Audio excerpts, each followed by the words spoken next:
మన ప్రభును రక్షకుడైన యేసుక్రీస్తు నామంలో ఈ అనుదిన మన్నా అనే కార్యక్రమాన్ని వీక్షిస్తున్న దేవుని బిడ్డలకి నా యొక్క వందనాలు. అందరు బాగున్నారు కదా?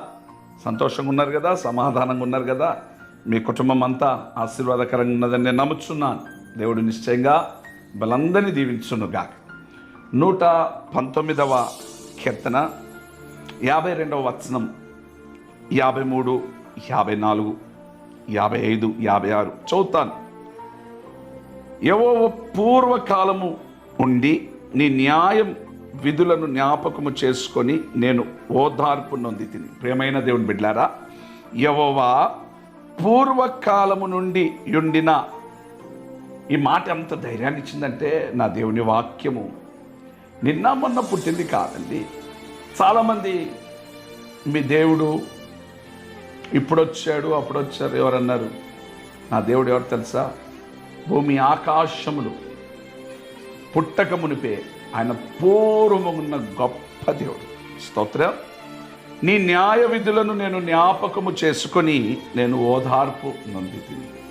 న్యాయ విధులు, ఆయన న్యాయ తీర్చే దేవుడు. ఆయన ఎవరు తెలుసా? లాయర్ కంటే, జడ్జి కంటే, అడ్వకేట్ కంటే గ్రేట్ గాడ్. సో ఆయనకు న్యాయం అంటే ఏంటో తెలుసు. ఈ ఉదయకాలం నీకు ఒక ధైర్యంతో కూడిన మాట నేను చెప్పబోతున్నాను. బిడ్డ, వింటున్నావా? నీకు న్యాయం తీర్చే వాళ్ళు లేరు కదా? నాకు ఎవరు న్యాయం తీరుస్తారు? మా బంధువులు న్యాయం తీరుస్తారు. ఎవరు న్యాయం తీరుస్తారు? మా తల్లిదండ్రులు నాకు న్యాయం తీర్చేది. పోలీసు వాళ్ళ?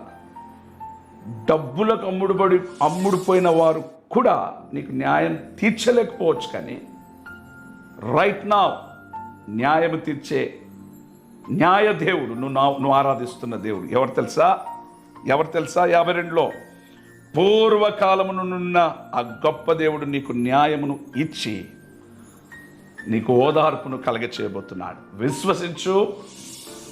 53వ వచనం కూడా నేను చెప్తున్నాను. రేపు 54, 55 మీరు వినబోతున్నారు. నీ ధర్మశాస్త్రమును విడిచుచున్న భక్తిహీనులను చూడగా నాకు అధిక రోషము పుట్టుచున్నది. న్యాయం తీర్చే దేవుడు నీకు తోడుగుంటే ఇంకో మాట చెప్పాలా? ఎవరినో చూసి సిగ్గుపడకు, ఎవరినో చూసి భయపడకు. భక్తిహీనులను చూసి రోషము తెచ్చుకొని దేవుడు గొప్ప దేవుడు అని దేవుడు కార్యాలు జరిగించబోతున్నాడు. నమ్మినట్లయితే కళ్ళు మూసుకొని తల వంచు, రోషముతో బ్రతుకు. ప్రార్థన చేస్తాను. ఈ వాగ్దానం నీ బిడ్డ జీవితంలో నెరవేర్చి నీ కొరకు రోషం కలిగిన వారిగా బ్రతికే కృపను దయచేయమని యేసు నామములో అడుగుచున్నాను తండ్రి. God bless you.